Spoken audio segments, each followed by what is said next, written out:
بسم الله الرحمن الرحيم الحمد لله والصلاة والسلام على سيدنا رسول الله وآله وصحبه ومن والاه واتبع هداه أما بعد أحييكم بتحية الإسلام وتحية الإسلام السلام فالسلام عليكم ورحمة الله تعالى وبركاته.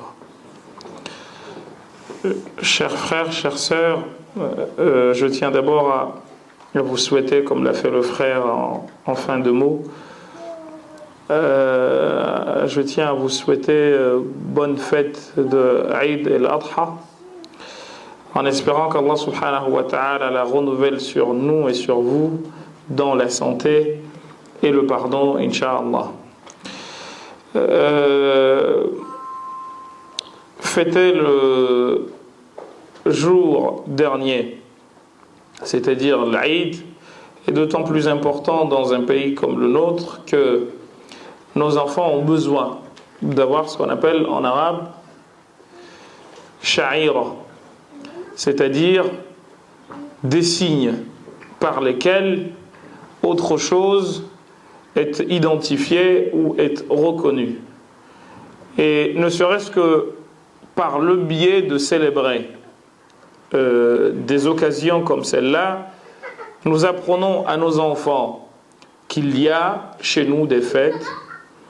Nous apprenons également aux autres que nous, musulmans, que nous avons également des fêtes à nous.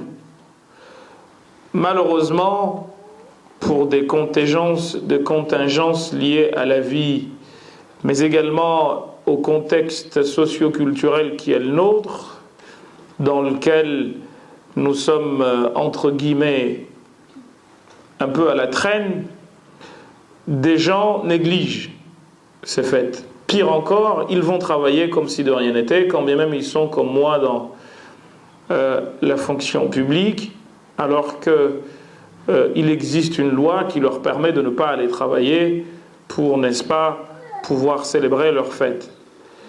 Ceci est d'autant plus mauvais, je dirais dangereux, on donne à nos enfants ainsi qu'à nos concitoyens d'autres confessions l'impression que finalement nous n'avons rien de nouveau, n'est-ce pas, ou nous n'avons rien d'important et d'intéressant à leur apporter.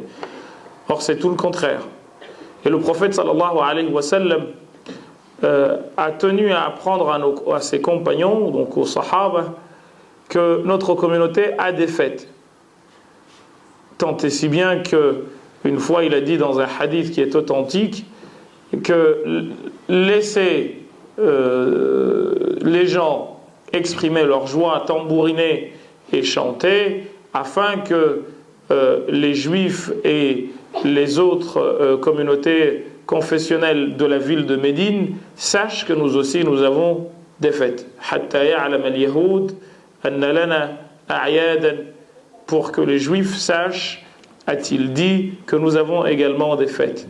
Donc, aux enfants, le frère disait qu'il avait acheté ses guirlandes.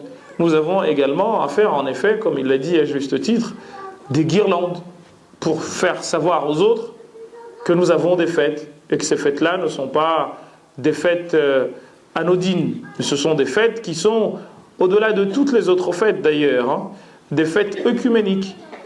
Ce que nous avons célébré dernièrement, il faut que nous le disions à nos concitoyens d'autres confessions, voire sans confession, est une fête qui réunit au minimum 3 religions: le judaïsme, l'islam et le christianisme. C'est la fête d'Abraham. Nous célébrons Abraham, nous célébrons la famille d'Abraham. Tout ce qui se passe dans le 5e pilier de l'islam, qu'est le pèlerinage, est en relation avec la vie du patriarche Abraham, sans aucune discussion. Rien de ce qui est de l'islam en tant que religion n'est obligatoire dans le pèlerinage. Ce qui fait du pèlerinage une pratique transreligieuse qui parcourt et dépasse les temps, l'espace, et j'ai envie de dire les différences religieuses. Rien de ce qui se passe au pèlerinage n'est, en tout cas parmi les piliers du pèlerinage, apparentable à l'islam en tant que religion ayant commencé avec le prophète Muhammad sallallahu alayhi wa sallam. Mais tout, sans exception aucune, parmi les piliers qui sont au nombre de 5 du pèlerinage, ne dépend du prophète sallallahu alayhi wa sallam. Tout appartient à Ibrahim alayhi salam. Donc aller le dire aux autres, c'est une façon de leur faire da'wa. C'est une façon de leur apprendre que finalement, nous ne sommes pas aussi éloignés de vous que vous le pensez. C'est enfin une façon de leur dire que finalement, comme dit le Coran dans un chapitre qui s'appelle Al-Imran, قُلْ يَا أَهْلَ الْكِتَابِ تَعَالَوْا إِلَى كَلِمَةٍ سَوَاءٍ بَيْنَنَا وَبَيْنَكُمْ, que finalement, nous avons des points communs avec vous. أَلَّا نَعْبُدَ إِلَّا اللَّهَ وَلَا نُشْرِكَ بِهِ شَيْئًا وَلَا يَتَّخِذَ بَعْضُنَا بَعْضًا أَرْبَابًا مِنْ دُونِ اللَّهِ. Là-dessus porte l'essentiel du message de l'islam vis-à-vis des gens qu'on appelle les gens du livre, qui sont, pour la plupart, nos concitoyens, de confession chrétienne, de confession juive. Et cela également nous permet de dire un certain nombre de choses avec eux, puisque nous partageons des valeurs qui sont pour la plupart communes, valeurs de liberté, mais également valeurs de l'intégrité de l'homme en tant que tel, dont nous allons parler dans quelques instants, des valeurs morales qui sont, j'ai envie de dire, transreligieuses.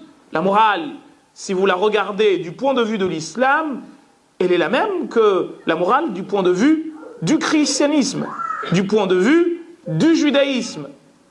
Et ce qui fait de l'islam, n'est-ce pas, une religion qui ne se désolidarise pas de ce qui a été dit avant, mais qui au contraire est venue renforcer les valeurs morales, religieuses, enseignées dans la Bible et la Torah, telles que Dieu l'a voulu.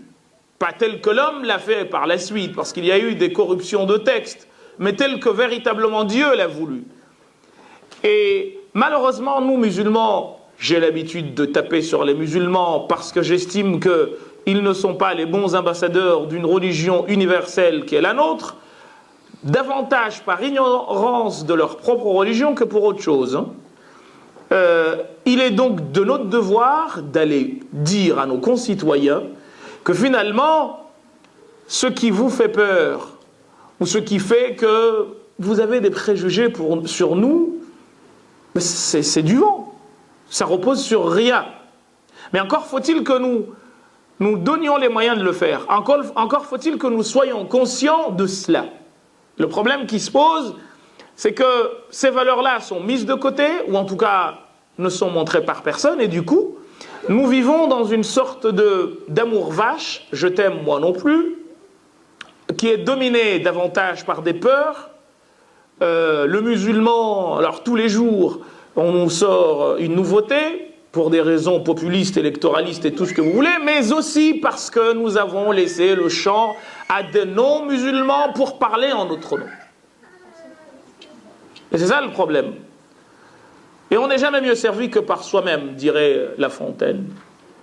Donc qu'est-ce qu'il faut ? Il faut que nous parlions de nous, que nous fassions montre, n'est-ce pas, d'ouverture et j'ai envie de dire de partage avec les autres.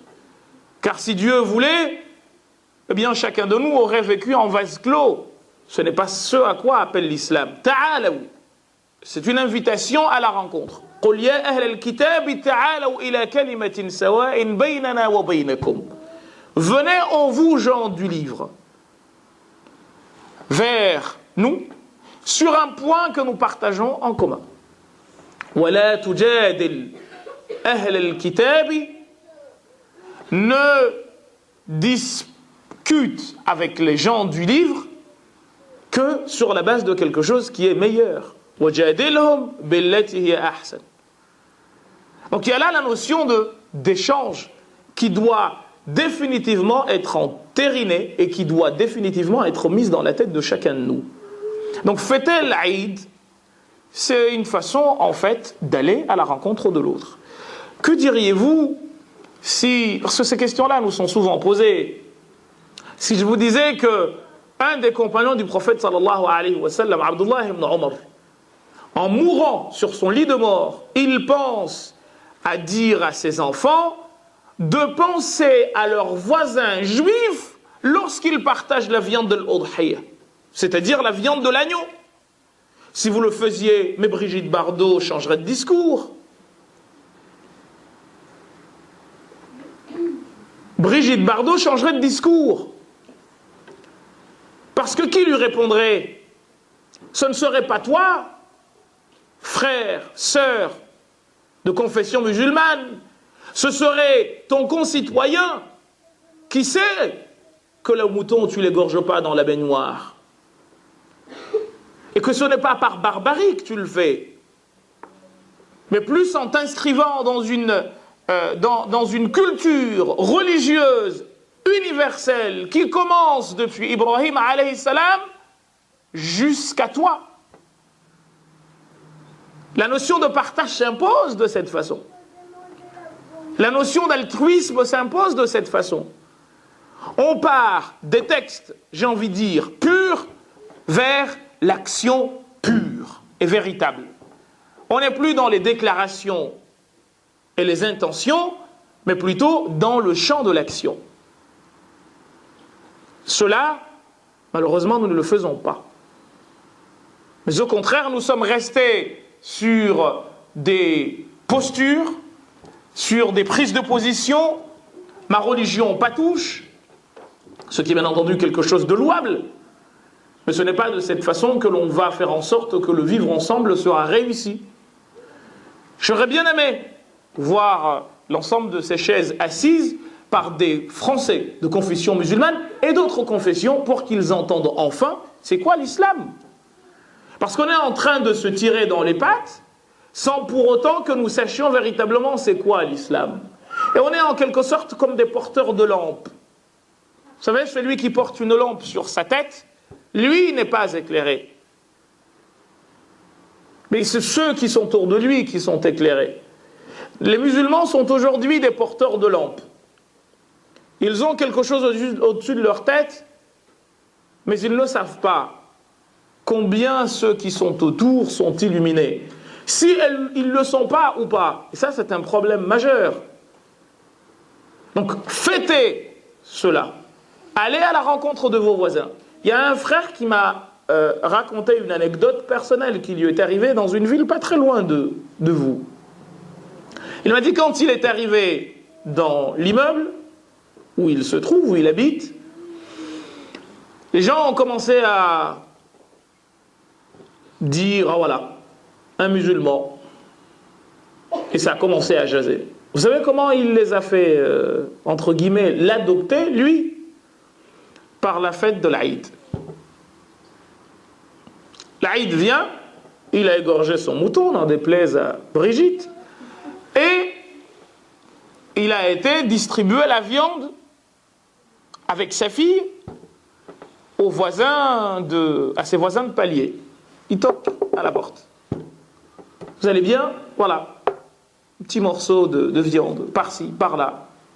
Il est primeur également, et à chaque fois qu'il a des excédents, il va... Maintenant, il est devenu limite le président du syndic. Alors qu'il n'a pas demandé à être président de syndic.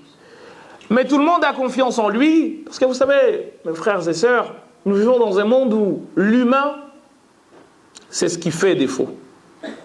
Bien que nous soyons tous humains, mais Ali ibn Abi Talib disait « Ya ashbah al-rijal wa la rijal » ô vous qui ressemblez à des humains mais qui n'en êtes pas. Et que nous sommes en fait dans un monde où ce n'est pas le capital qui manque, c'est l'humain qui manque. On a d'humain que le don. Mais personne ne réfléchit à l'humain tel qu'il est défini dans les valeurs morales, religieuses, depuis Adam alayhi salam jusqu'à nos jours. Et ceux qui vous disent qu'on a besoin d'argent, à eux, il faut dire que nous avons besoin d'humanité. Car l'humanité, si elle est là, elle fera que je ne mangerai pas à satiété alors que mon voisin est en train de mourir de faim. Je ne penserai pas à assujettir mon semblable pour atteindre une fin matérielle, car c'est l'humain qui l'emporte sur cela. Donc tant que ces valeurs-là, où la valeur humaine manquera, fera défaut, eh bien nous serons dans un monde où les gens s'entretueront. Pour 10 euros, un homme en tue un autre. C'est tout à fait, j'ai envie de dire, pas normal, mais compréhensible. Parce que finalement, l'humain est mort. Nietzsche disait il y a de cela quelques années que Dieu était mort, dans sa folie à lui. Mais aujourd'hui, moi, je dirais plutôt que l'humain est mort, en tant que valeur. On est plus dans le capital que l'humain. Vous voyez, des entreprises qui délocalisent parce qu'on veut à tout prix faire des profits. L'humain, on s'en contrefiche. Mais l'islam est là pour nous dire non. Il n'y a pas une valeur plus importante sur terre que la valeur, l'individu, la valeur humaine. Ben, allez leur dire, allez dire à vos concitoyens. Je suis sidéré de voir par exemple que les Roms, on en parle comme des malfrats, mais sur aucun mimbar, sur aucun estrade. Ici en France, vous n'entendrez un imam parler de leurs problèmes. Pourquoi? C'est secondaire, c'est pas des musulmans. Mais l'islam te dit, c'est pas comme ça que tu dois raisonner, mon grand. C'est l'humain. Peu importe ce à quoi il croit, peu importe la couleur de sa peau, peu importe. Ce qui importe, c'est l'humain. Dieu dit, nous avons anobli l'humain. Et Abdullah ibn Abbas, quand il y a eu la révélation de ces versets, وَلَا تَجَسَّسُوا وَلَا يَغْتَبْ بَعْضُكُمْ بَعْضًا يَا أَيُّهَا الَّذِينَ آمَنُوا لَا يَسْخَرُ قَوْمٌ مِّن قَوْمٍ عسى أن يكونوا خيرا منهم ولا نساء من نساء عسى أن يكون خيرا منهن. Ô vous qui avez cru, ne vous moquez pas des gens, car il se peut que ceux dont vous vous moquez soient meilleurs aux yeux de votre Créateur que vous. Ô vous femmes, ne vous moquez point d'autres femmes, car aux yeux de Dieu, celles dont vous vous moquez peuvent être meilleures que vous. Lorsque Abdullah ibn Abbas, Habrul lorsqu'il lit ces versets, il dit « J'ai même peur de dire au chien, ya kalb, ô toi chien, de peur que Dieu me transforme en pire qu'un chien. » Le chien, je ne dirais pas d'un chien qu'il est chien en me moquant de lui, de peur que Dieu me transforme en chien. Donc, si c'est l'importance que l'on accorde à un animal, qu'en est-il de l'humain en tant que tel? C'est cette religion-là qui nous dit que si l'ennemi vous fait du tort et que vous n'avez pas d'autre solution que de riposter, mais aussitôt Dieu vous dit comme il vous a été fait.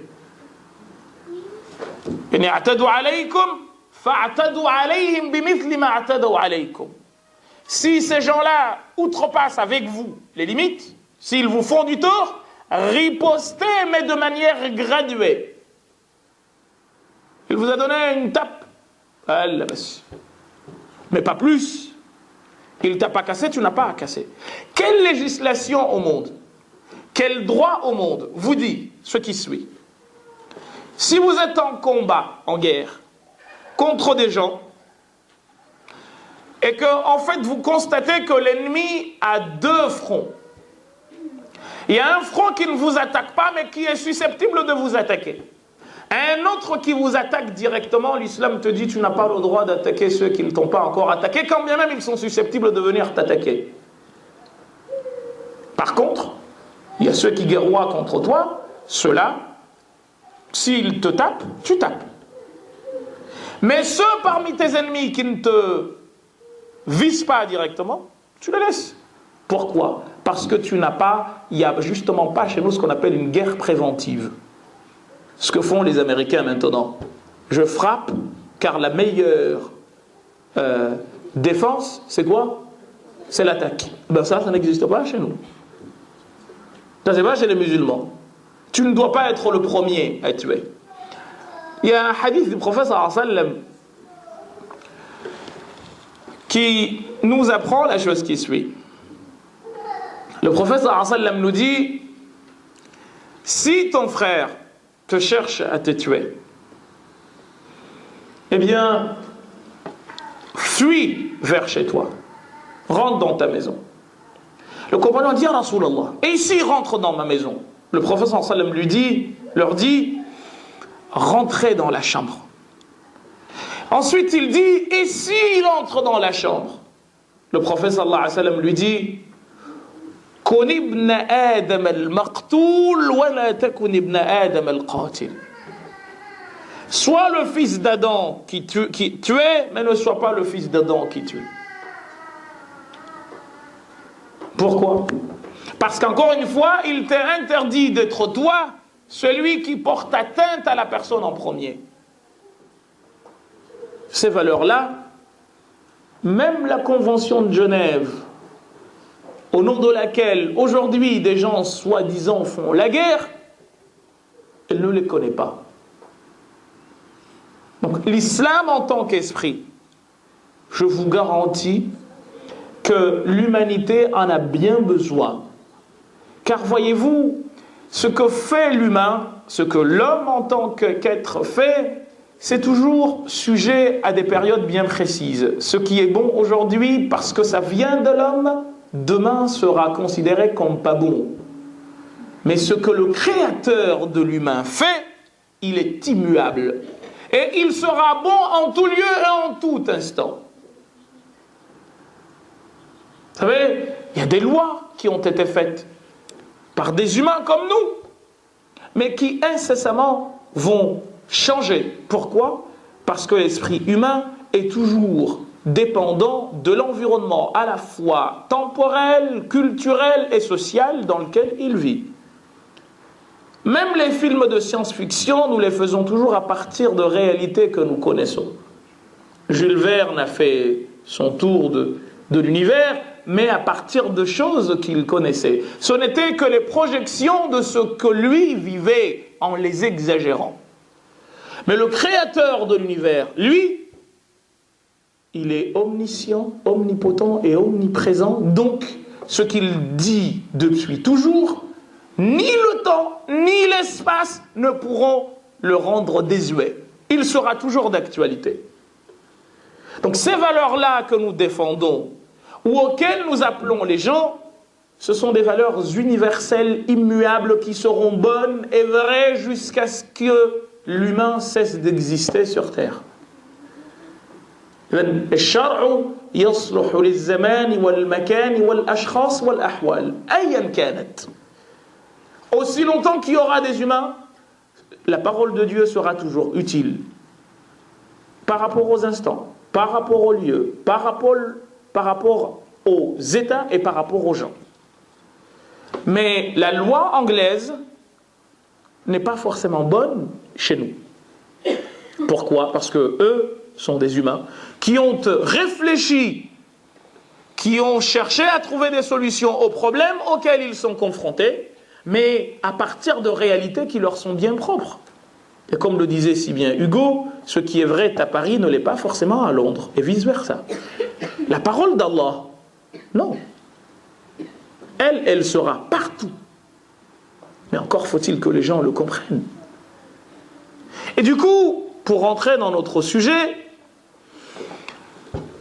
des questions nous sont souvent posées sur la notion de source.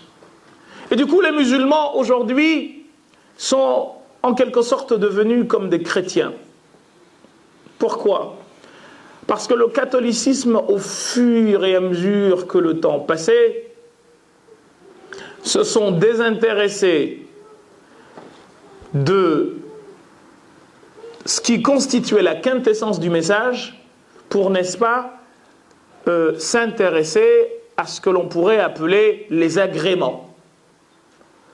Des choses subalternes, secondaires, aller construire une église, la rendre belle, travailler l'aspect, rosace par-ci, par-là, au moment où des gens sont en train de mourir.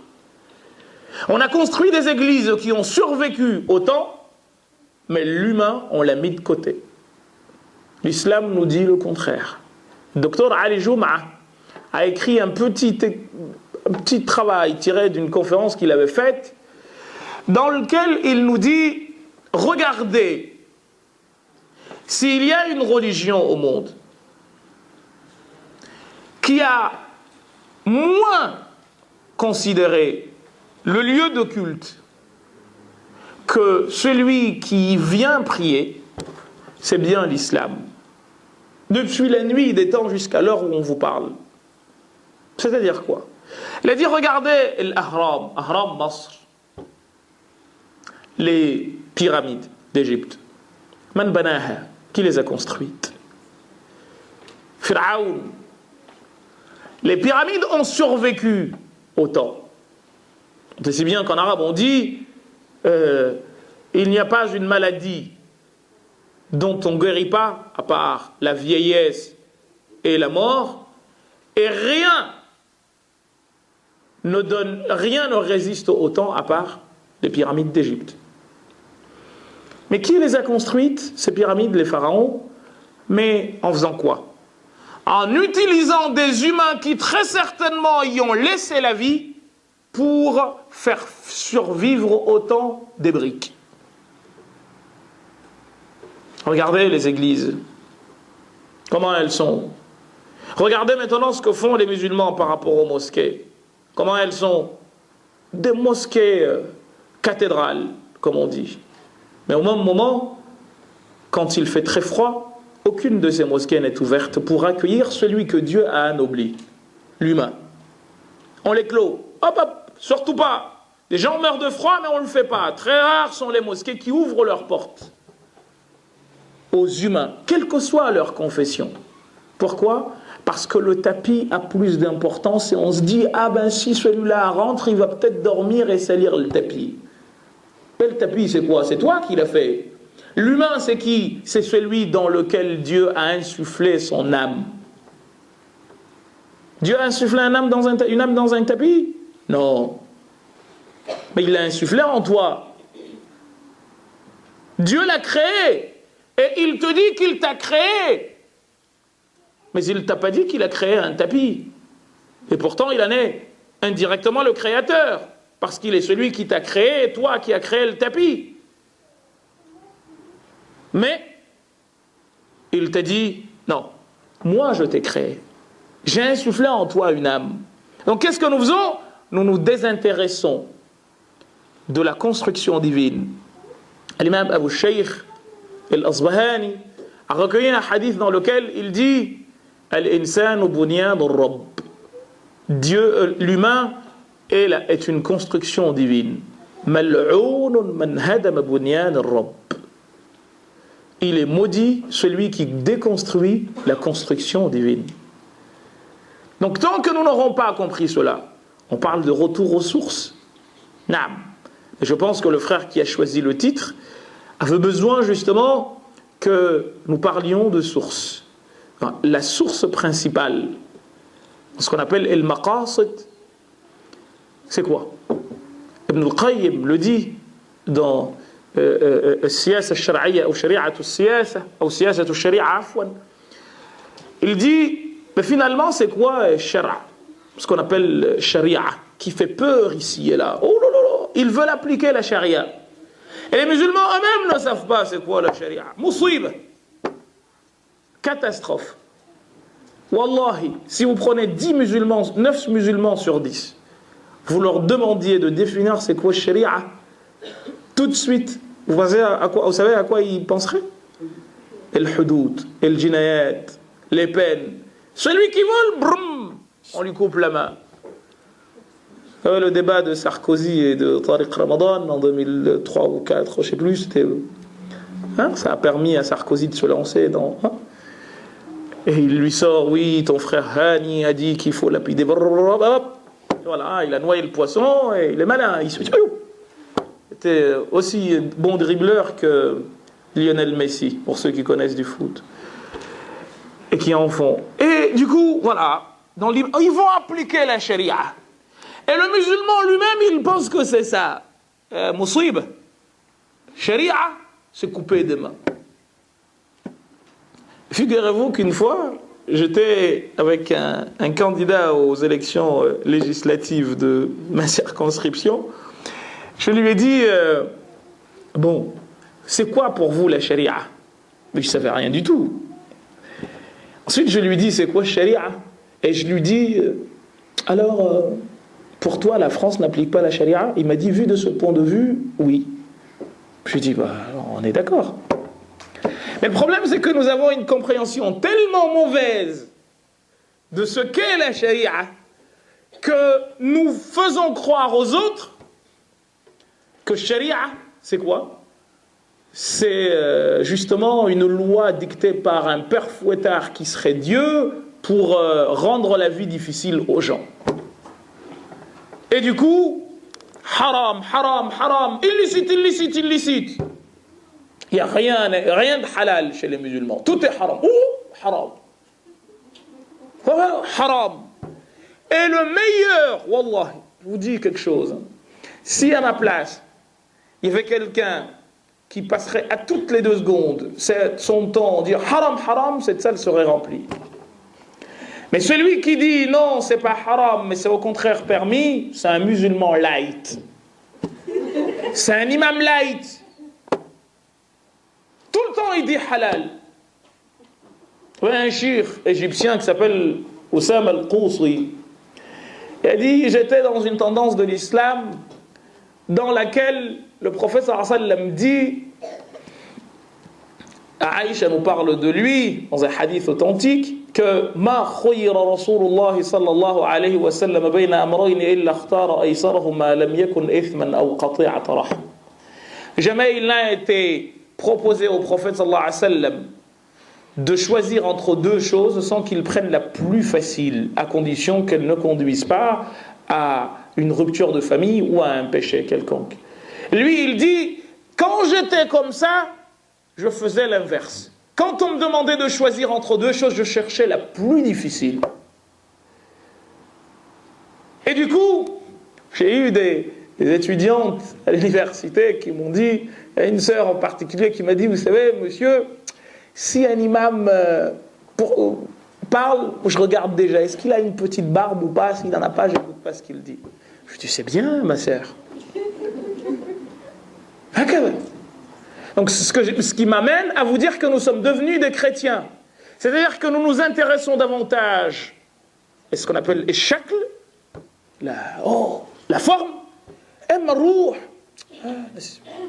l'esprit de ce qu'est ce qu'on appelle les sharia. Celui-là, on l'a mis de côté. Personne n'en parle. Très peu. Ce qui m'amène aujourd'hui à vous dire que Al-Shar'u, comme l'a dit l'imam Ibn al-Qayyim dans son livre intitulé I'lam al-Muwaqqi'in ar-Rabb al-Alamin, dans le premier volume, si ma caboche est fraîche, il disait Al-Shar'u rahmatun kullu. Ce que vous appelez sharia, qui fait peur aux gens, n'est rien d'autre qu'une miséricorde en entier, sans exception aucune. Pourquoi il y a shara? À quoi sert-elle ce que vous appelez shara? Eh bien, c'est de faciliter la vie à l'humain. Bas. Tout ce que vous trouvez dans shara n'a pas d'autre objectif que de faciliter la vie à l'humain. Tout, sans exception aucune. Pourquoi? Parce que Dieu nous dit dans le Coran, يريد الله بكم اليسر ولا يريد بكم العسر. Une règle coranique. Dieu vous veut la facilité et il ne vous veut point la lourdeur. C'est ça la règle. Donc tout ce qui vous est demandé,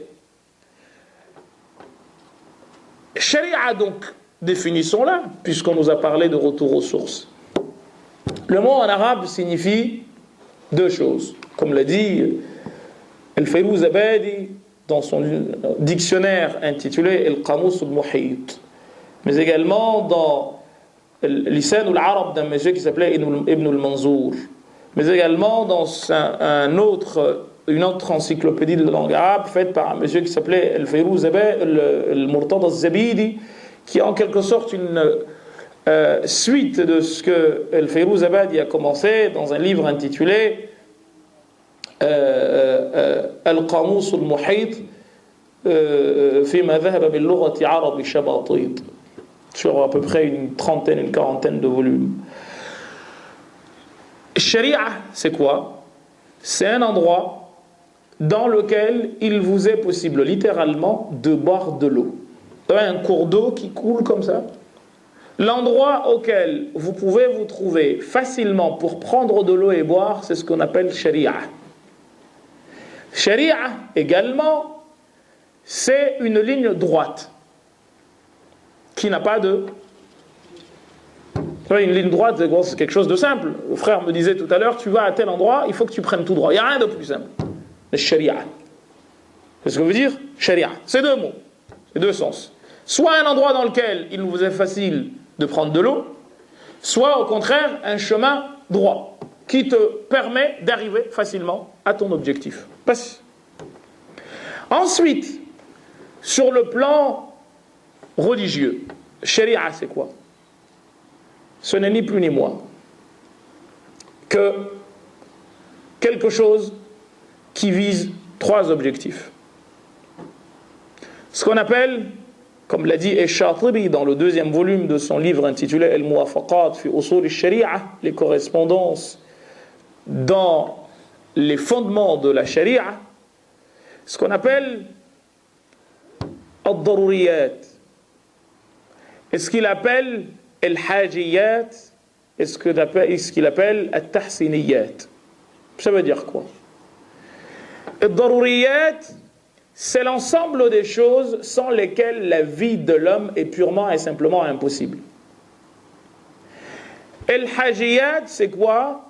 C'est l'ensemble des choses qui viennent compléter les cinq, ou en tout cas l'ensemble des choses sans lesquelles l'humain, sa vie est impossible. Et enfin, vous avez ce qu'on appelle les tahsiniyat, c'est les ornementations que l'on met dans cela.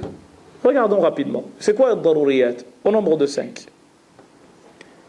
Et c'est à partir de là que je vais vous poser la question de savoir si la France n'applique pas la charia ou pas. C'est quelque chose qui fait hérisser les poils aux gens. Oh, la France applique la charia? Oui. Et je vous mets au défi de me dire le contraire. En tout cas, dans une large mesure. Premier objectif, c'est ce qu'on appelle Hifz ad-Din. C'est-à-dire quoi? Le droit de pratiquer une religion. Deuxième chose, Hifz an-Nafs, c'est-à-dire la protection de l'intégrité humaine, l'humain. Ensuite, vous avez ce qu'on appelle Hifz an-Nasl, la perpétuation de l'espèce humaine. Quatrième chose, Hifz al-Milk, le droit à la propriété. Ça, c'est à moi. Et enfin, Hifz al-Aql, le discernement humain. Ça veut dire quoi? En fait, tout ce que vous trouvez dans ce que vous appelez Sharia se résume par rapport aux daruriyat, c'est-à-dire l'ensemble des choses sans lesquelles la vie de l'homme n'est pas possible. Eh bien, c'est ces 5-là. Si on vous dit que telle chose est halal, telle chose est haram, telle chose est interdite, telle chose est permise, c'est dans le respect ou dans la visée de ces 5 choses-là. Rien parmi ce que l'on vous demande de faire ou de ne pas faire, en un mot, parmi ce qui constitue ta vie, rien n'échappe à ces 5 choses-là. Je vous donne un exemple. On vous dit, il nous est obligatoire ou il nous est interdit de nous tuer. Le suicide. Qu'est-ce que ça sous-tend? Que nous devons manger parce que nous savons pertinemment qu'en ne mangeant pas, nous allons mourir. Que nous devons boire parce qu'on sait pertinemment qu'en ne buvant pas, nous allons mourir. Il nous est interdit de, n'est-ce pas, nous voler. Pourquoi? Parce qu'en se volant, qu'est-ce qui se passe? Eh bien, le droit à la propriété cesse d'exister. Il nous est obligatoire de nous couvrir, de nous habiller, parce que nous savons pertinemment qu'en nous déshabillant, nous allons être exposés aux aléas de la nature, etc. Bref, l'ensemble de la vie de l'humain repose sur ces 5 objectifs. Donc le candidat aux législatives, j'ai discuté avec lui. Je lui dis en France, j'ai le droit de pratiquer ma religion comme je veux? Il m'a dit oui. Sauf si, bien entendu, la laïcité s'y met et qu'elle se transforme en religion, ce dont nous souffrons actuellement, et que pour des raisons plus populistes que laïcistes, on mène la vie dure aux musulmans, mais c'est aussi de la faute des musulmans, nous y sommes pour beaucoup. La France garantit à chacun le droit de pratiquer sa religion comme il veut.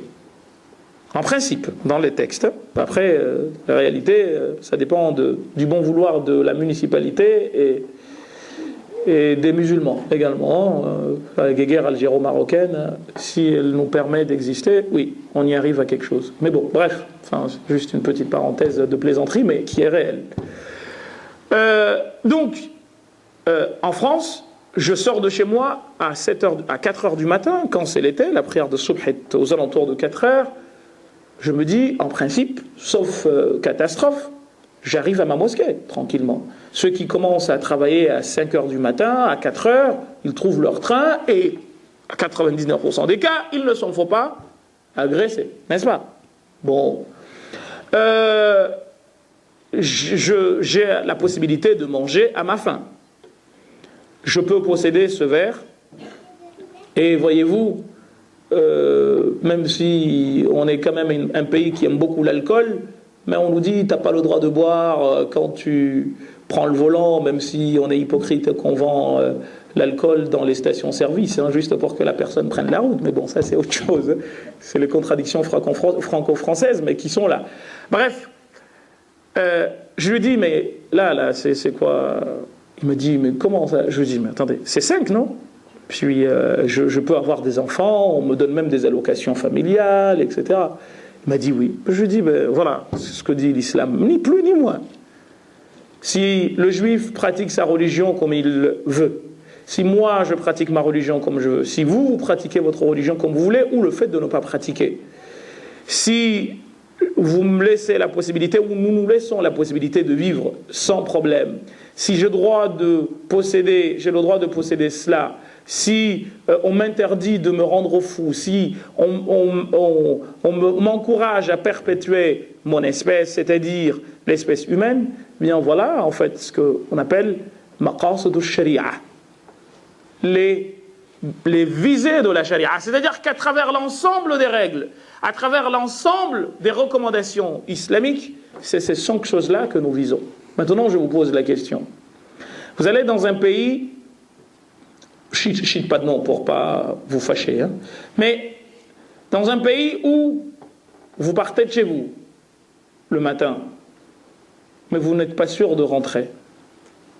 L'islam est appliqué ou pas? La charia est appliquée ou pas, selon les normes que je viens de vous dire? Non.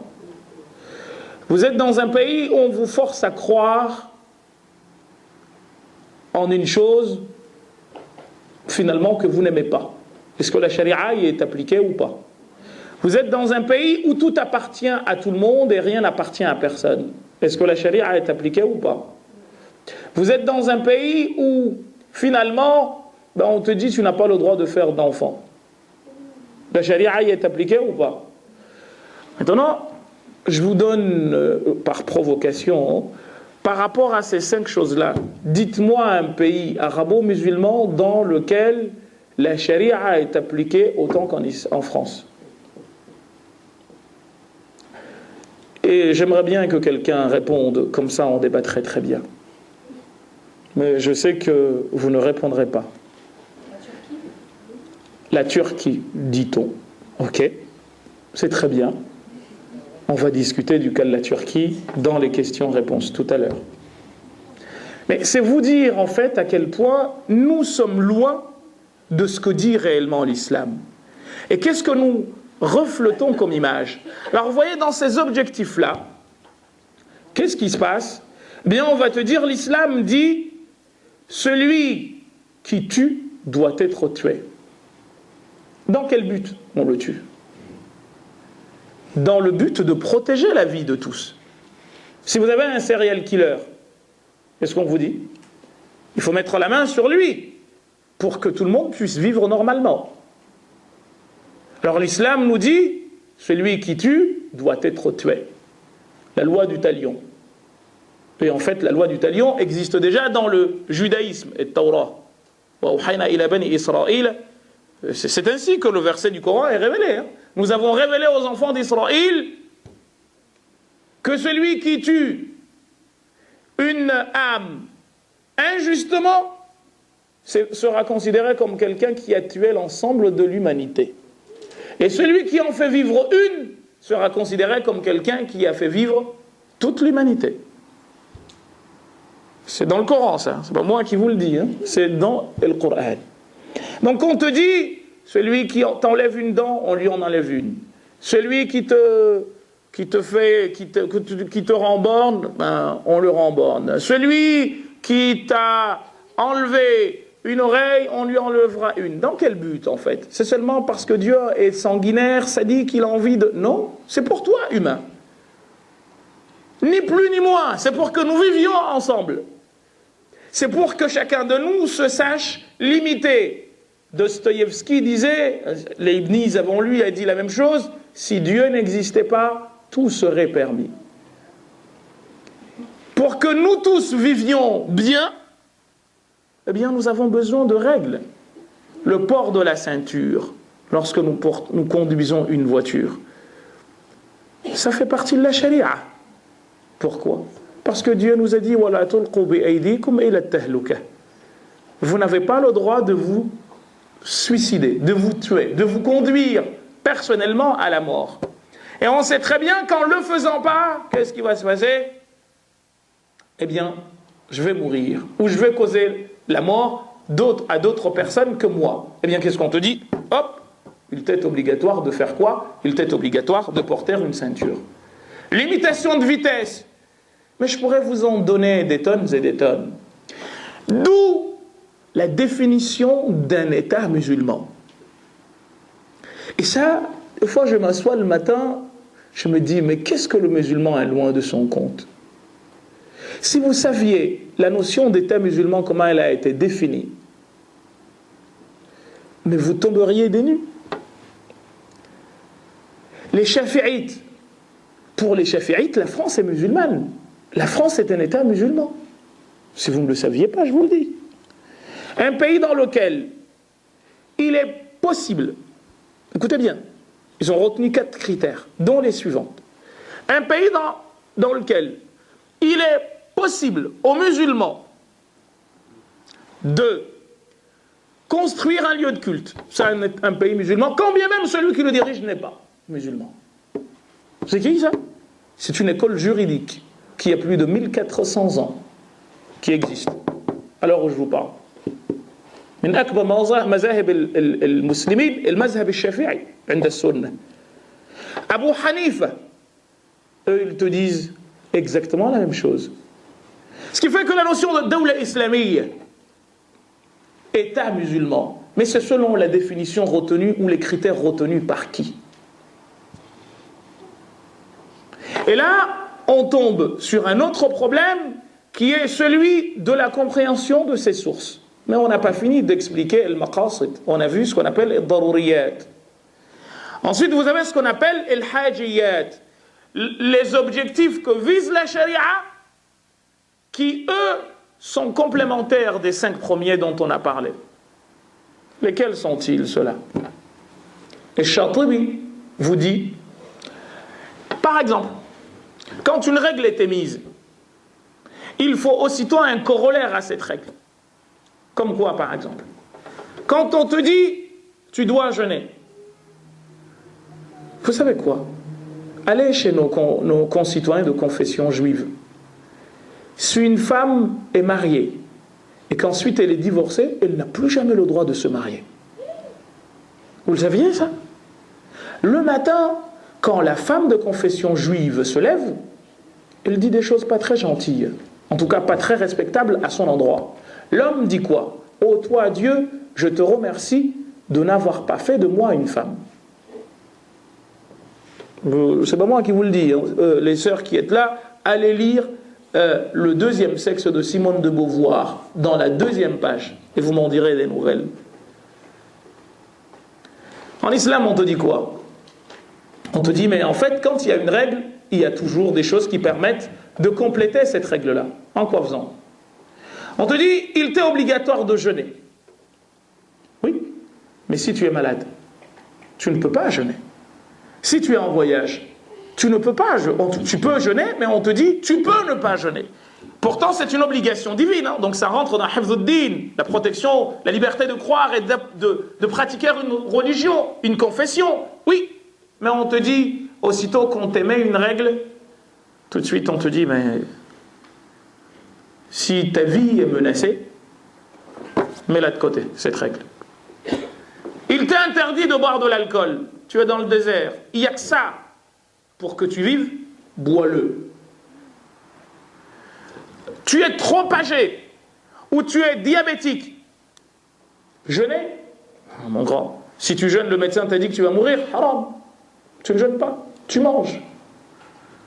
Et bien ça, les Chatibi les appellent el-hajiyat. C'est dans le Coran.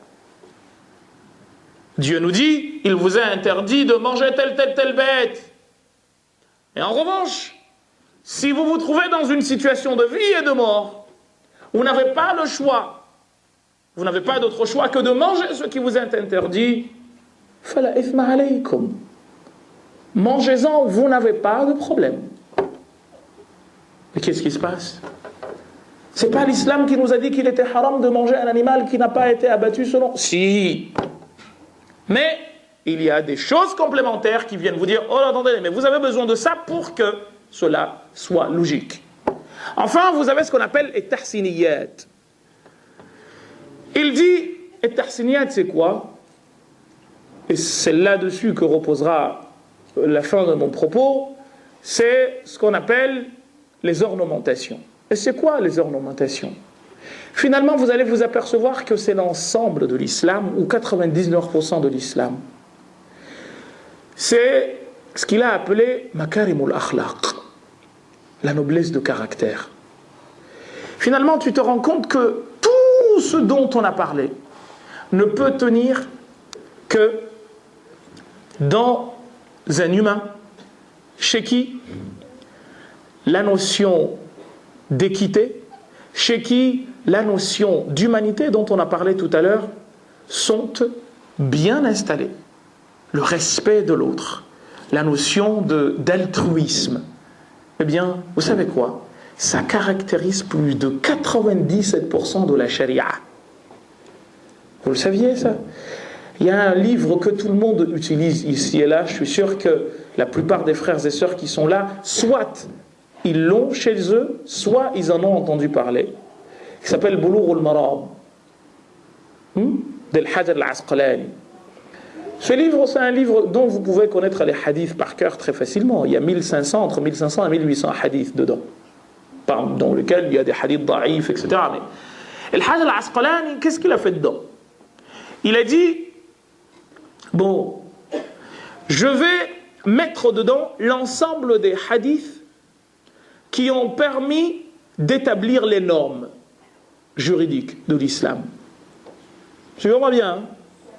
Et en face, vous avez 55 000 propos du prophète qui parlent de la noblesse de caractère.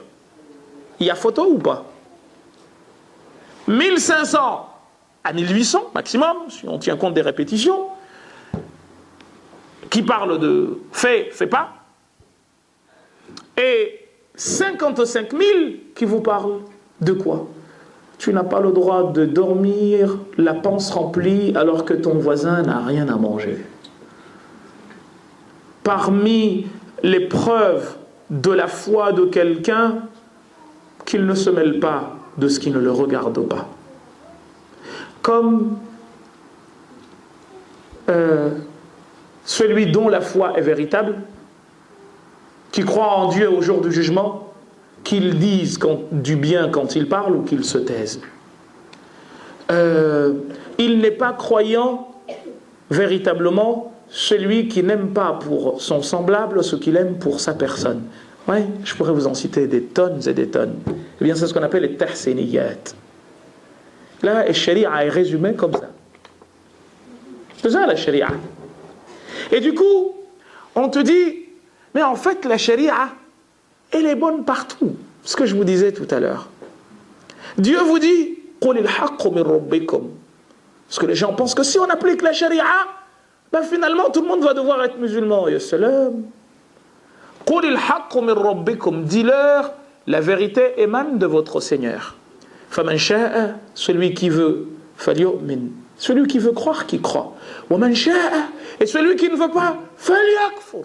Qu'il désobéisse à Allah. Qu'il ne fasse pas, qu'il ne croit même pas. Mais la récompense, elle est là-bas, pas ici.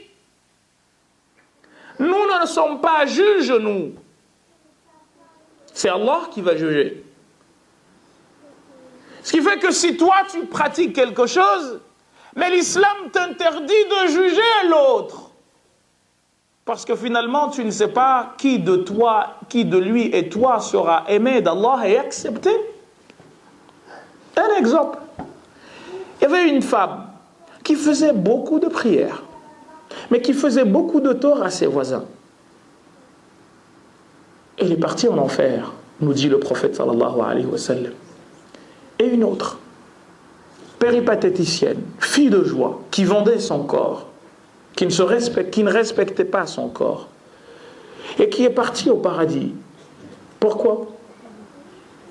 Parce qu'elle a trouvé un chien qui allait mourir de soif, elle l'a abreuvé.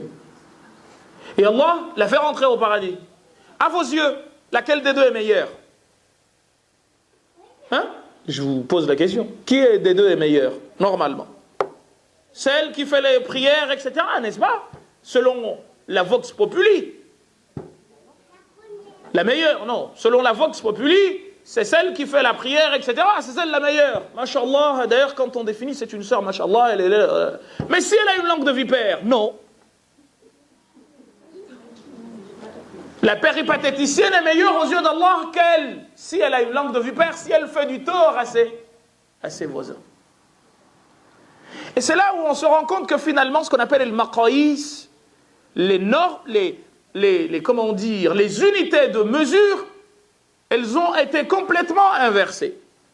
On vous parle davantage de fait, mais les valeurs qui sous-tendent le fait de ne pas faire, ou le fait ou ne fait pas, celles-là, on les a mises de côté. Et pourtant, c'est ça ce qu'on appelle l'islam. Et c'est la raison pour laquelle, lorsque Abu Moussa al-Ash'ari, radiallahu anhu ardah, a dit au prophète sallallahu alayhi wa sallam, lequel des musulmans est le meilleur, le prophète sallallahu alayhi wa sallam lui a dit, c'est celui dont les croyants, et dans une autre version, celui dont les humains sont en paix avec la langue et la main. Est-ce que c'est celui qui fait le plus de prières? Non, il n'a pas dit, sauf si on invente, nous. Et c'est là où des fois on se dit, mais finalement les musulmans se veulent beaucoup plus musulmans que le prophète de l'islam. Et ça c'est un problème d'être plus royaliste que le roi. J'avais lu, je le dis souvent, un livre en troisième, quand j'étais jeune, en troisième ou quatrième, je ne me rappelle plus, de Sartre, avec un titre très provocateur, intitulé « Marx n'est pas marxiste ». Je serais aujourd'hui tenté de dire « Muhammad sallallahu alayhi wa sallam n'est pas musulman tel que nous le sommes aujourd'hui ». L'islam tel que nous le pratiquons aujourd'hui est à des années-lumière de ce que le prophète sallallahu alayhi wa sallam a dit. Est à des années-lumière de ce qu'est l'esprit de ce qu'on appelle le sharia. Et Sha'rawi disait, une phrase qui est devenue culte. Il a dit, je ne vais pas appliquer la charia, je veux que la charia soit appliquée sur moi. Vous savez la différence entre les deux? C'est que si la charia est appliquée sur lui, il dit, Wallahi, je vivrai le plus heureux du monde. Mais si c'est moi qui l'applique, que vais-je faire? Je vais peut-être rendre la vie difficile aux gens, ou en tout cas l'appliquer telle que moi je la comprends. C'est peut-être quelque chose que vous allez demander, et bien entendu, à laquelle beaucoup de personnes se sentent confrontées aujourd'hui. Je viens, retour aux sources. Mais lesquelles? Est-ce les sources qui vont me parler seulement de faits et de ne pas faire, ou plutôt les sources morales qui sous-tendent l'ensemble des actions de l'homme? Est-ce donc de réduire l'islam, qui du coup est au-dessus de la notion de religion en tant que telle? C'est-à-dire, quand on entend parler de religion aujourd'hui, on entend parler de quoi? En fait, prière, etc. Non. Si c'est comme ça que vous définissez l'islam, vous êtes complètement à côté de la plaque. L'islam, c'est donc un système de vie qui assure le bien-être à chacun et qui permet donc à chacun d'appliquer sa religion. Et là, on est dans une autre dimension. On n'est pas dans la dimension de religion au sens actuel du terme où finalement c'est se lever, aller dans l'église ou aller... Non, en fait l'islam du coup devient une espèce de parapluie qui permet à tout un chacun de croire ou de ne pas croire, de mener la vie qu'il veut à condition qu'il n'empiète pas dans celle des autres, à se payer ce qu'il veut à condition qu'il ne dérange pas les autres. C'est que ça l'islam. Et sous ce parapluie-là, tout le monde peut vivre. Et c'est ce qui a fait que le prophète sallallahu alayhi wa sallam a vécu avec des juifs et des chrétiens et des non-croyants à Médine. Parce que les gens pensent qu'il s'en est pas, les choses se sont passées autrement. C'est comme ça que ça s'est passé. Quand il est arrivé à Médine, il a établi la première constitution de l'histoire de l'humanité, dans laquelle, je cite, il dit, les musulmans, qui étaient à l'époque au nombre de 1500, les chrétiens, les juifs, les non-croyants, constituent tous des concitoyens, sont tous des concitoyens qui ont chacun le droit de vivre à côté des autres. Mieux encore, ce qui arrivera à un de ces groupes arrivera au reste. C'est-à-dire quoi? Si le chrétien de Médine est attaqué, moi, musulman, je dois mourir pour le défendre. Si le juif est attaqué, moi, musulman, parce que nous sommes dans un contexte dit de concitoyenneté qui était une notion nouvelle, que les gens n'ont toujours pas encore bien comprise et saisie aujourd'hui, eh bien, au nom de la concitoyenneté, je dois mourir pour défendre mon voisin de confession chrétienne, de confession juive, et même sans confession. C'est ça l'islam. Donc, compris de cette façon, l'islam c'est un ensemble, c'est un tout, qui peut se résumer en un triptyque. C'est quoi? Ibadatullah, l'adoration de Dieu. Imaratul ard, embellir la terre, l'habiter. Wa taskiyatun nafs, et purifier son âme.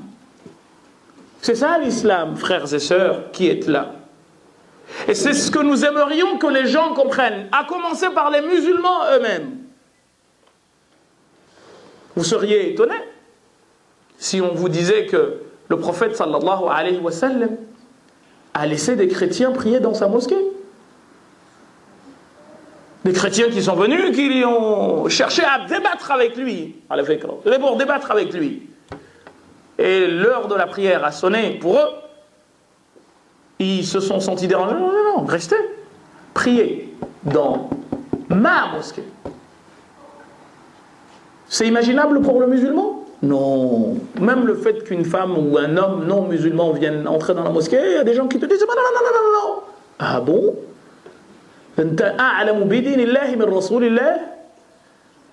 Tu connais plus la religion de Dieu que celui qui l'a reçue.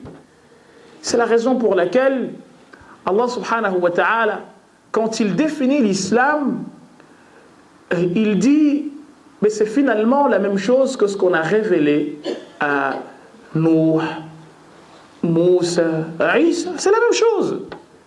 C'est-à-dire qu'en fait, il y a des valeurs vers lesquelles il est demandé à l'humain de tendre et sous lesquelles il lui est demandé de vivre.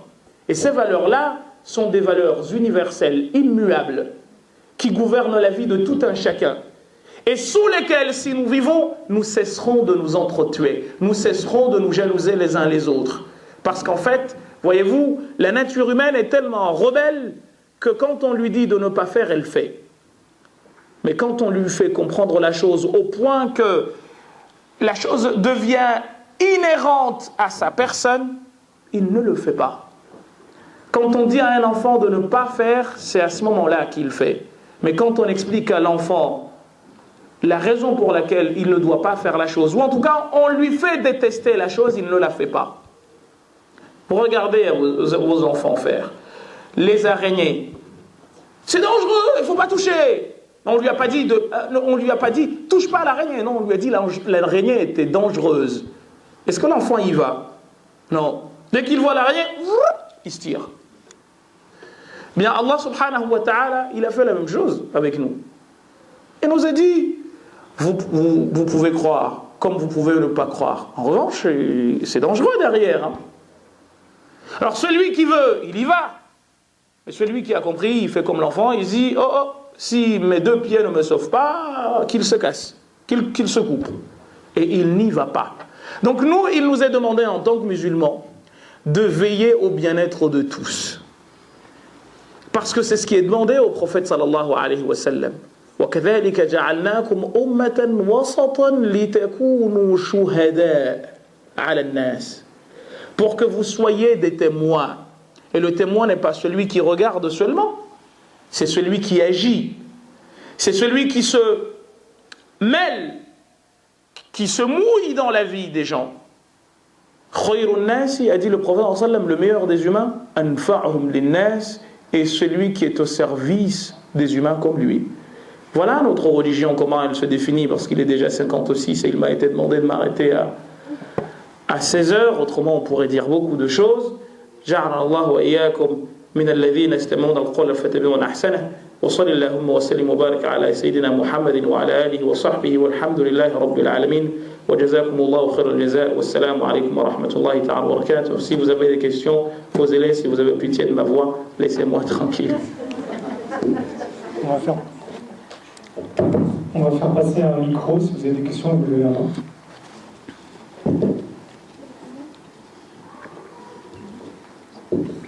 J'avais une question, c'était il y a des critiques qui ont été faites sur vous, sur des sites communautaristes et conservateurs, comme Riposte laïque, l'œuvre identitaire français de souche.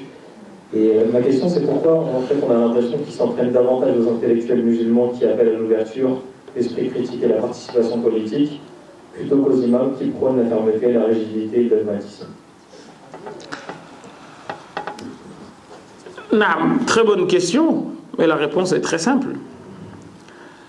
L'humain, par nature, va toujours vers ce qui lui ressemble. Tout ce qui se ressemble s'assemble et forme une couche, dit-on en géologie.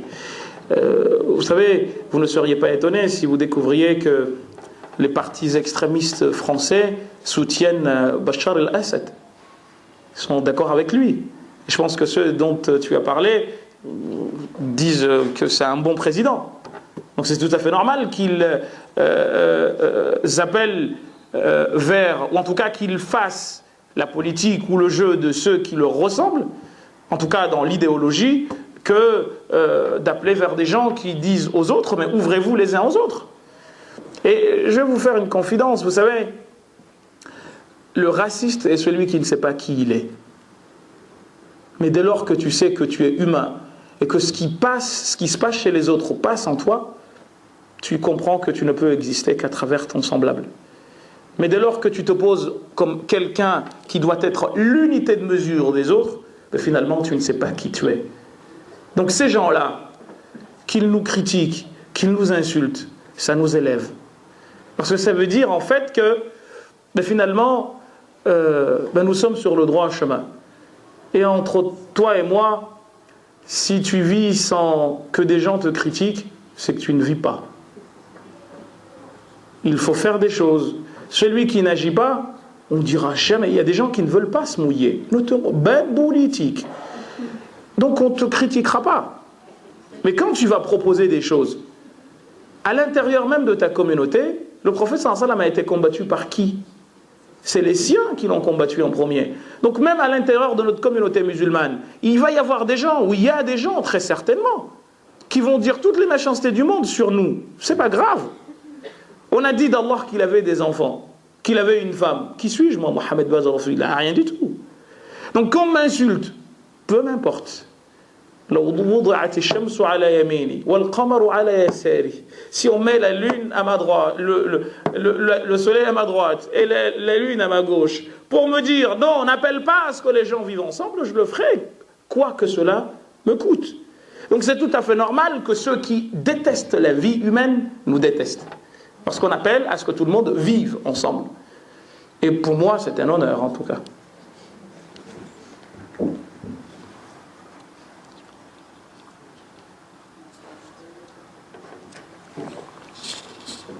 C'est bien, vous avez pitié de moi, je pense que. Wa alaykum assalam wa rahmatullahi wa barakatuh. Pour savoir si on peut revenir sur on parlait des pays arabo-musulmans qui ne pratiquaient pas la charia. En fait, cette expression, pour moi, est une expression usurpée. Qu'est-ce qu'un État musulman? Selon les savants, la notion diverge, comme je vous l'ai dit tout à l'heure. Et le musulman, aujourd'hui, vous entendez des frères qui vous disent « on va faire le hijra ». On va partir dans un pays musulman. Mais ce qui est marrant, c'est qu'ils sont là-bas, mais ils continuent à vouloir que les allocations familiales leur soient envoyées, ou quand ils sont malades, ils viennent se faire soigner ici. Donc il faut... bon, bref, c'est l'humain et ses contradictions. Le prophète sallallahu alayhi wa sallam, quand il a voulu apprendre à ses compagnons la notion d'équité, l'islam, qu'est-ce qu'il leur a dit en premier? En l'an 5 après le Hijra jusqu'à l'an 6, il demande à 80 de ses compagnons de partir en Abyssinie, en Éthiopie, pays dans lequel la loi était faite par un chrétien. Mais qu'est-ce qu'il leur a dit? Idhabu ila ard al-Habasha. Partez en direction de l'Éthiopie. Fa inna fiha malikan la yuzlamu indahu ahad. Allez en Éthiopie, car il s'y trouve un roi devant lequel personne n'est victime d'injustice. C'est ça l'islam. Et vous entendez des gens qui vous disent il faut pratiquer la loi d'Allah. Vous savez, la loi d'Allah, c'est quoi? La loi d'Allah, c'est l'adl, l'équité. C'est-à-dire que quand on entend les gens te dire ils ne seront pas musulmans tant qu'ils ne pratiqueront pas la loi d'Allah. La loi d'Allah, c'est l'équité, un point à la ligne. C'est-à-dire que partout où l'humain sera respecté comme tel, la loi d'Allah est appliquée. Et partout où l'humain ne sera pas accepté comme tel, la loi d'Allah n'est pas appliquée. C'est ça la définition. Et du coup, on s'aperçoit finalement que, si vous regardez bien, le prophète sallallahu alayhi wa sallam n'a pas proposé un modèle de gouvernance particulier. Les compagnons non plus. La désignation des successeurs au prophète sallallahu alayhi wa sallam, est-ce que lui il l'a faite? Nullement. Et s'il voulait nous imposer un modèle politique quelconque, wallah, il nous aurait dit, et là on serait obligé de s'y soumettre. Mais il nous a dit ce qui compte c'est quoi? Al-adala, l'équité. Comment vous allez y parvenir? Ça va diverger d'une région à l'autre, d'une période à une autre. Abu Bakr n'a pas été choisi de la même façon que Omar. Omar n'a pas été choisi de la même façon que Othman. Othman n'a pas été choisi de la même façon que Ali. Donc, soyez en monarchie, soyez en sultanat, soyez en république, l'essentiel c'est quoi? El-adala, el-adl, c'est tout. Donc quand tu entends des gens dire oui c'est un pays musulman, mais sur la base de quoi? Sur la base de quoi? Oui, on applique telle chose. J'aimerais tellement que vous me posiez cette question. Parce que finalement, on s'aperçoit qu'il y a des gens qui ont compris que l'islam, c'est la compréhension des savants. C'est pas ça du tout l'islam. Il y a une notion qu'on appelle hukm. Et le hukm, c'est quoi? C'est la parole d'Allah. Soit transmise dans le Coran, soit transmise à travers la sunna du prophète sallallahu alayhi wa sallam, qui appelle à ce qu'on en applique quelque chose par rapport à qui? Par rapport à une personne qui est déjà capable de comprendre ce qu'on lui a demandé. Sauf que cette parole-là, elle est, infaillible. Et il est demandé à l'humain d'utiliser sa compréhension, son intelligence pour aller comprendre cette parole. Sauf que Dieu a voulu que nous ne comprenions pas sa parole de la même façon. Parce qu'il a fait que moi, je suis moins intelligent que Shafi'i. Et Shafi'i est moins intelligent que Omar ibn al-Khattab. Mais chacun voit midi à sa porte. Donc, l'islam nous dit, vous devez distinguer le hukm, c'est-à-dire cette norme divine, cette parole divine qui, elle, est infaillible, de la façon de comprendre cette norme qui, elle, dépend de l'état dans lequel se trouve la personne, de son temps et de son lieu. Et c'est là où, finalement, on se dit, mais... Et Shafi'i a dit quelque chose. C'était un homme tellement intelligent que, pour vous dire une anecdote, quand il lisait un livre, il devait mettre la main sur la page qu'il ne lit pas, parce que c'était un ordinateur, un scanner. Il mettait par cœur la page. Donc si il lisait 2 pages à la fois, il s'en mêlerait les pinceaux. Donc il fallait qu'il mette la main sur la page qu'il ne lit pas, de peur qu'il maîtrise tout. Et le Bukhari, une machine. Des machines, ce n'est pas des humains, hein, au sens actuel du terme. Hein. C'est des machines à tuer. Et le Bukhari, c'était un homme tellement intelligent qu'il a été invité en Irak pour une sorte de concours de hadith, parce qu'on a entendu qu'il était très bon à hadith. Vous savez, c'était lui l'Ibrahimovic de l'époque. Donc, il y a eu plus de 300 000 personnes qui se sont réunies pour entendre la parole du prophète sallallahu alayhi wa sallam. Et aujourd'hui, on parle de sunna. Pourtant, quand le PSG joue, on abandonne tout pour aller regarder Ibra. Et c'était lui l'Ibra de son temps. Et ce qui les intéressait, le ballon rond qu'ils avaient, c'était la parole du prophète sallallahu alayhi wa sallam.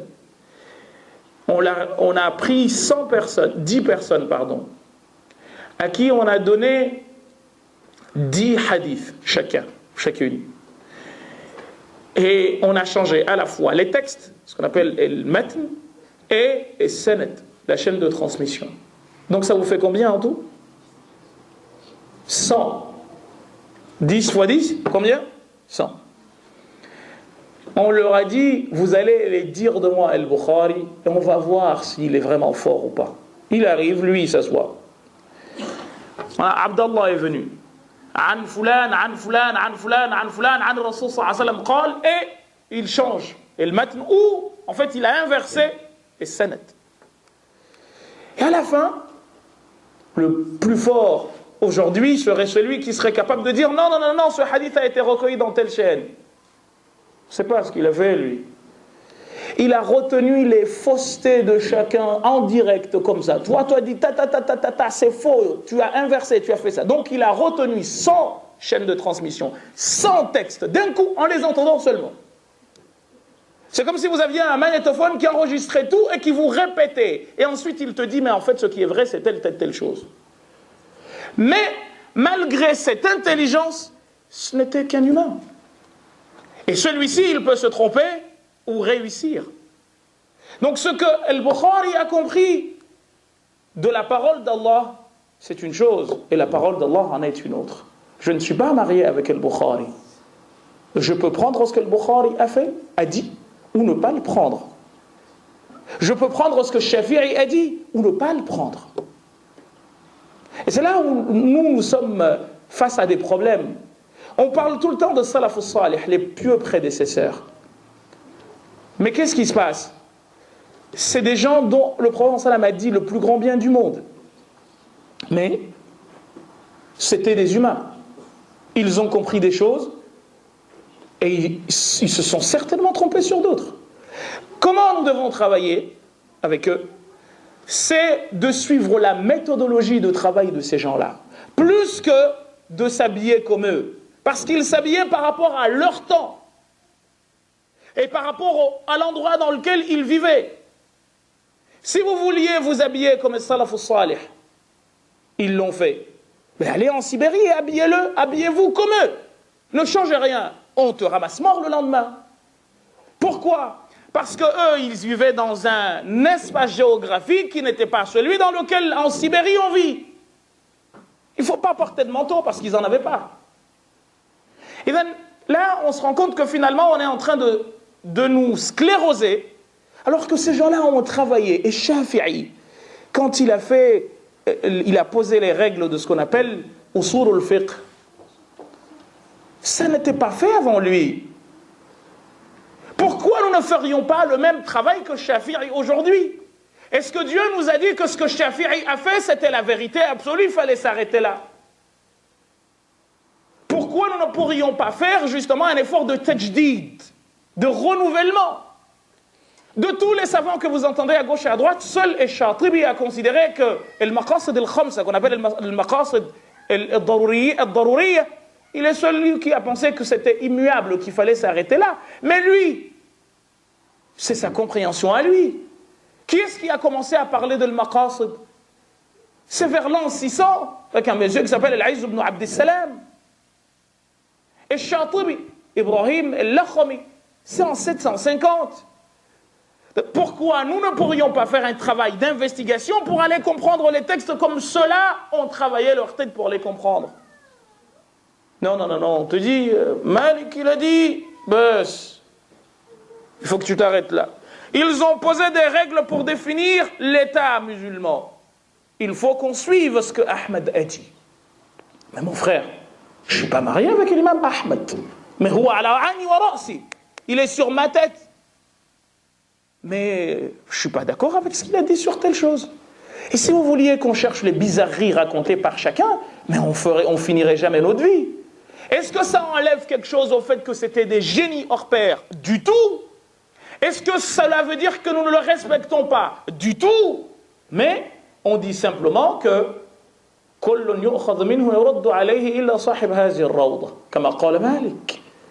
on prend de tout le monde et on rejette à tout le monde des choses, sauf celui qui vient de là, le prophète sallallahu alayhi wa sallam. Celui qui loge dans cette tombe, a dit l'imam Malik, lorsqu'il est enseigné dans la mosquée du prophète sallallahu alayhi wa sallam. Et c'est là où finalement les gens te disent, t'entends des gens qui te disent Zindiq, parce que tu as dit quelque chose qui va à l'encontre de ce qu'eux ils ont compris. Ou pire encore, ce qu'ils savent eux. Et ils me font rire, ces frères, parce qu'ils me font penser à une anecdote, l'anecdote de celui qui est tombé aveugle après avoir seulement vu un coq. Quand on venait lui dire, telle chose est grande, il disait, c'est aussi grand qu'un coq. Mais c'est tout à fait normal. Il ne connaît que le coq. Donc le frère, on vient, on lui dit quelque chose de nouveau. Qu'est-ce qu'il fait? Zindiq, kafir. Pourquoi? Moi, je lui en veux pas. C'est pas grave, c'est normal. Continue, mon frère. Mais un jour, tu te réveilleras. Et du coup, quand on vient avec des choses, on entend des halal, haram, des questions, mais des fois, on s'assoit, on se dit, mais punaise, qu'est-ce qu'on est loin du compte? Il y a des choses qui sont aujourd'hui considérées comme inscrites dans le marbre. Les savants ont dit. Mais qui a dit? Et bien, l'État musulman, mon frère, c'est quelque chose qui, aujourd'hui, il ne faut surtout pas le dire. Si je vous dis ce que je dis, là, il y a des gens qui me jetteraient des tomates. Et pourtant, moi, ce n'est pas moi qui l'ai dit. C'est Shafi'i, c'est Abu Hanifa, c'est l'imam Ibn Hazm. Qui ne les reconnaît pas parmi les musulmans? Personne. Mais on n'est pas au courant de ce qu'ils ont dit. Et du coup, quand on vient avec quelque chose de nouveau, mais pourquoi tu as dit? J'ai un de mes élèves qui m'a dit une fois, oui mais Mohamed, tu sais, il y a des choses qu'on ne peut pas dire à tout le monde parce que tout le monde ne peut pas réfléchir de la même façon. Je dis, oui mon ami, je suis d'accord avec toi, mais qui me dit que toi tu ne comprends pas plus que moi? De quel droit, moi, je vais te priver, toi, de ce que tu devrais savoir sous prétexte que je pense que tu n'es pas capable de comprendre? Non, il ne faut pas que tu parles. Donc, qu'est-ce qu'on fait? Contentons-nous de ce qu'on a, ne bougeons surtout pas, et c'est ça un État musulman. Je vous dis, je suis désolé, que ça vous plaise ou pas, pour les Hanafites et pour certains Shafi'ites, la France est un État musulman. Après, on peut être d'accord ou ne pas être d'accord, je m'en fiche, moi, ça n'engage que la personne qui le dit, c'est pas moi qui l'ai dit, c'est pas moi qui l'ai dit. Mais mon frère, sauf si tu me dis que tu es un messager qui a reçu un message, je peux écouter ou ne pas t'écouter. Et si tu me dis que tu es un messager, là, je te dirais, mon frère, il faut le mettre dans une asile, parce qu'en tout cas, c'est pas ce que dit l'islam. Et l'histoire s'arrête là, c'est bête, méchant et très simple. Mais on ne veut pas comprendre. Salam alaikum.